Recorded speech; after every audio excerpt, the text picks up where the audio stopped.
dal leen ak jàmm ci AGT News chaîne bi leen di jox xibaar yi wér te wóor abonné leen ngir dara bañ leen a raw. AGT News jërë ngeen jëf mbokk yi ci ànd bi ak ñun ci AGT News dal leen ak jàmm.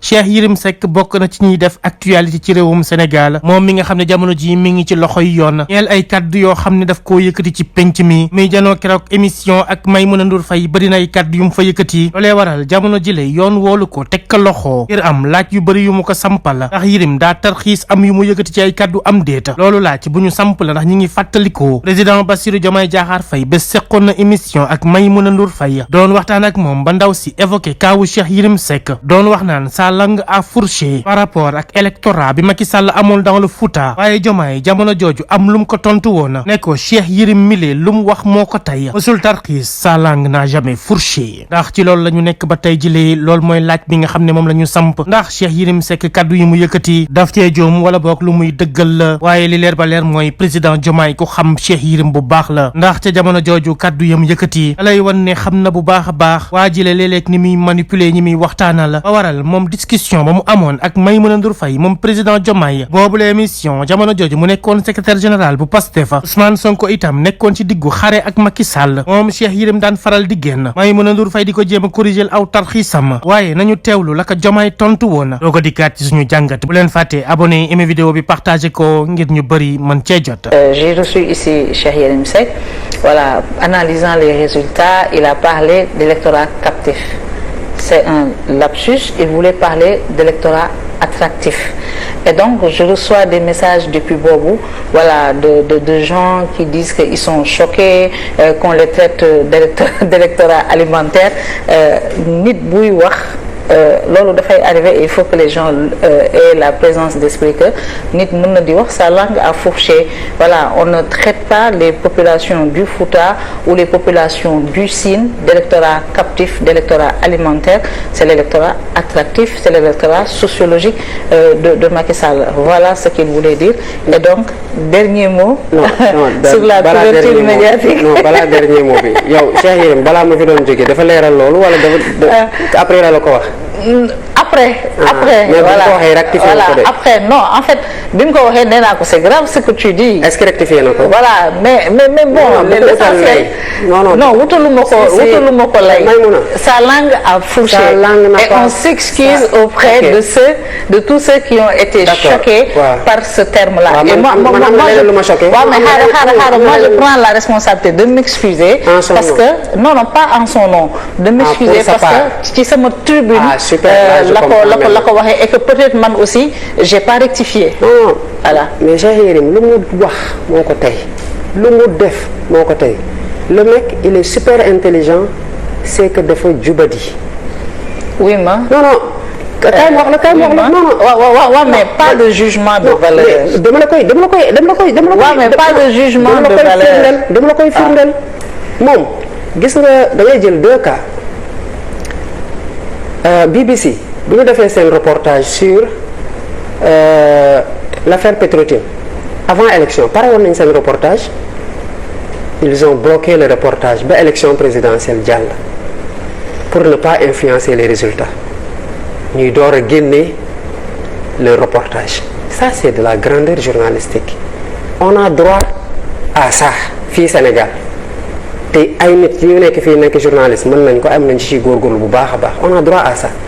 À la même époque Cheikh Yérim Seck et l'Observateur ont écrit que président Sonko qui était candidat commence à battre campagne que ay Tullow Oil ak nangam ñoo koy financé ñëpp xam nañu ne financement étranger c'est illicite day andi dissolution parti. La preuve bu ñu defee suñu nemmeeku tour en 2020 on nous a menacé de dissolution kon bu Cheikh Yérim xamee lu nguur gi xamul bu génn wax ko xam nga ne bu nekkoon dëgg procureur di ko doon woo mu joxe preuve yi ñu dissoudre Pastef ça veut dire quoi gis nga lu mu ñëw fii wax keroog loolu tamit xam naa nanga ci excuse parce que ça a choqué le monde qu'un journaliste qui doit faire preuve de neutralité qui a un site qui arpente les plateaux se permet de dire que telle personne woo na ma pour ñu jàppale tel candidat à une élection loolu dafay wane nekk lu mu doon wax en 2019 lu mel noonu moo ko doon tax muy jàppale ay candidats moo tax bu ko excuse pour sa part. Alors j'arrive au mot de la fin. gis nga journalistes yi nekk fii Maïmouna y en a qu'on respecte beaucoup qui font un travail remarquable. Man dafa am journaliste boo xam ne ni ma ko nawee il a gagné deux prix cette année. Il s'appelle Babacar Diop du Quotidien. Je le respecte, il fait un travail extraordinaire ay reportage documentaire yu fouillé la def en a fait dans le secteur de l'eau qui est un grand problème dans le milieu rural.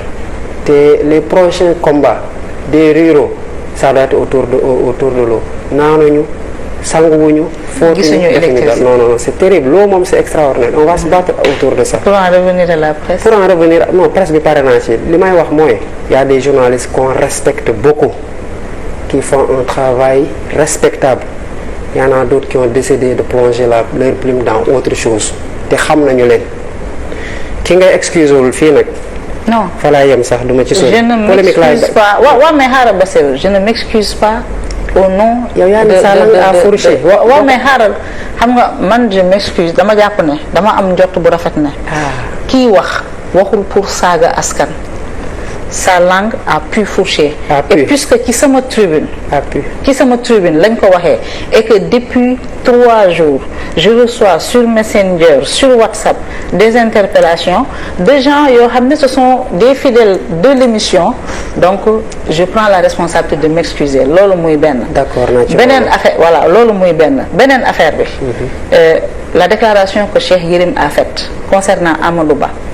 N'engage que Cheikh Yérim Seck. de même que buy wax électorat captif. N'engage que Cheikh Yérim Seck. Que Cheikh Yérim Seck toog assumé ne.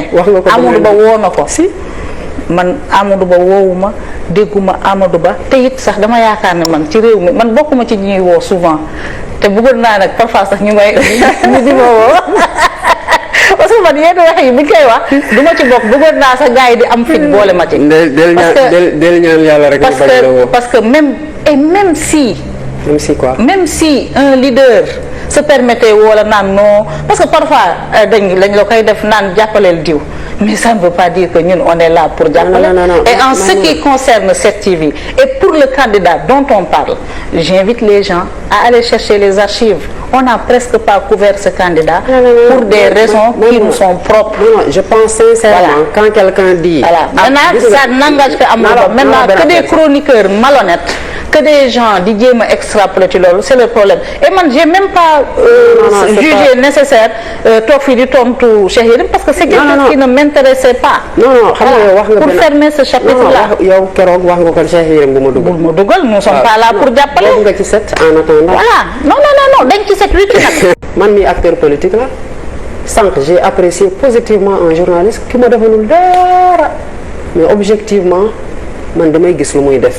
et vous-même vous le consacrez parce que ren il a gagné te yàgg na gagné kon ñun am na journalistes yoo xamante ne dinañu leen wax ne li ngeen di def rafetlu nañ ko rafet na baax na dañ koy wax. am na ñoo xamante ne nag may mën a tamit des fois bu ñu waxee moo dem bul ne def bëggoon wax attractif mais passons na ku nekk assumer rek posture am parce que nit ñi aussi ñun lu ñu xam bari na. C'est l'essentiel. Que chacun assume sa posture. Exactement. Et que les acteurs yi di intervenir qu'ils aient le courage de toucher les cibles et non de généraliser. Gis nga Bassirou dans un pays démocratique la presse joue un rôle fondamental. bari na loo xam ne mënul nekk fii c'est grâce à cette presse là dañu ko amal njukkal presse bi nag ay sénégalais lañu. mais on n'est pas en train de. ay sénégalais lañu li am feneen rek moo am fii. on n'est pas en train de faire le procès de la presse. xam nga li yëpp lu ko andi mooy lan un journaliste est venu ici wax mu metti sénégalais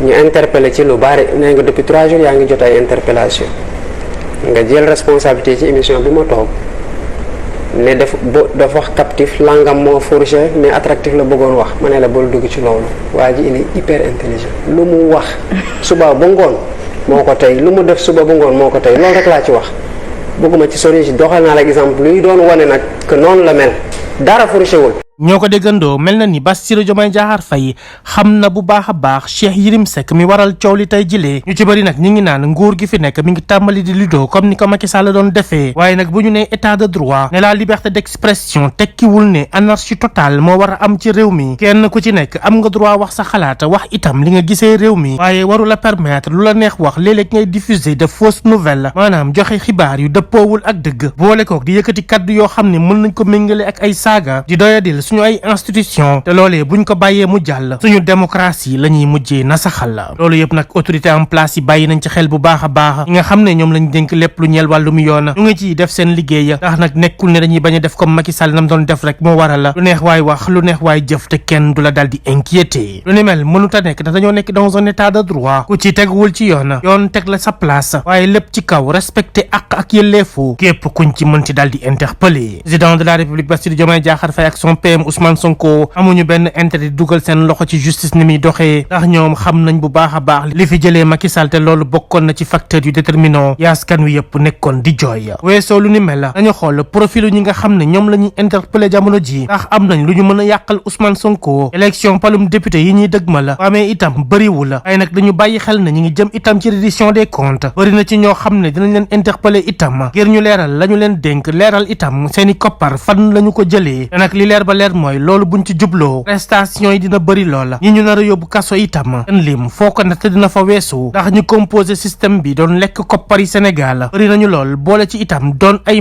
manipulateur loolu moo tax askan wi faw mu vigilant rapport ak mbir yu ni mel ngir kenn bañ koo manipuler kenn itam bañ a ñëw ci wetam di jéem a victimiser wu ndax loolu dong la ñu desee ngir bëgg rëcc ci li nga xam ne xam nañ xel ne faw ñu dal di koy fay kon nag ci gàttal mbir yaa ngi noonu ku sañoon Cheikh Yérim Seck kenn du ko mës a inquiété waaye nag bu dee am na kaddu yu mu yëkkati yoo xam ne yoon gis na ne war na cee indi ay leeral faw ñu convoqué ko bu dee deful dara luñ koy yóbboo kaso ñu bàyyi ko mu ñibbi ci njabootam bàyyi ko itam mu def ay chronique am comme ni mu ko bëggee beneen bi mooy képp koo xam ne itam yaa ngi yeewoo ci réew mi te nga jàpp ne ci réewum yoon la ñu nekk na nga fàttaliku ne am nga droit à l'expression waaye boobu le droit dañ koo tënk itam mayu la ngay waxee num la neexee mayu la ngay saaga doomu aadama yi mayu la ngay jël ay tuuma di ko teg ci ndoddal banqaas yi ngànk réew mi lépp rek nañ koy teg ci yoon te lu ñuy wax nañu wóor bu ko defee làmmañ buy tarxiis du ci am te itam li ñuy jëflante lépp dafay tegu ci dëgg am na nag ñoo xam ne sénégalais yi ñoom lañ gën a yàkkamti seen ay arrestation ñoom la ñu gën a yàkkamti ñu interpeller leen te ñooñee mooy ñi fi def ay crime économique jarul ñuy jaar ci seeni ay tur ñoom xam nañ seen bopp sénégalais yi xam nañu leen ñooñee la ñuy xaar bu baax a baax pour ñu wax ñu suñu ay koppar fan la ñu ko duggal weesoo loolu képp kuy wax itam da nga sóoraale ne unité nationale moom la ñu bëgg te nag boobu la jéegoo képp ku ci nekk rek war nga cee def effort ngir ñu mën a consolider suñu am réew ndax nag liggéey dafa jot le temps de la politique war nañu ko dépasser jublu ci liggéey mooy dëgg waaye nag Sénégal boo seetloo at mi yëpp dañ koy politique lu ni mel nekkul luy suqali am réew kon nag gars yi nañu jublu ci liggéey di ko Abdoulaye Wade waxee woon il faut travailler beaucoup travailler toujours travailler waaye nag le travail dans l'éthique comme le père Kéba Mbaye loolu mooy li ñuy dénk suñu bopp di leen ko dénk di ko dénk képp kuy yeewoo ci réew mi ñëpp gis nañu ne suñu ay njiit jubal ak jubbanti moom la ñuy incarné loolu nag boo ko amee faw nga góorgóorlu jàppale leen ngir ñoom seeni ay projet de développement mën koo tëral ba jëmmi jamono sénégalais bu ci nekk mën cee gis boppam am nekkat réew mi ñu fi bàyyi loon 2012 dañu ko yàqate ba jël ko teg ci loxoy Bassirou Diomaye Diakhar Faye en 2024 ñun ñëpp war a mën a constater liggéey bu rafet bu set te sell boo xam ne war na ko cee mën a def kon nag gars yi Sénégal mën nañ koo soppi kaw ñun ñëpp ñu ànd booloo am benn slogan mu di jubal ak jubbanti bu ko defee ñu ànd dox ci ensemble pour un Sénégal meilleur. AGT News.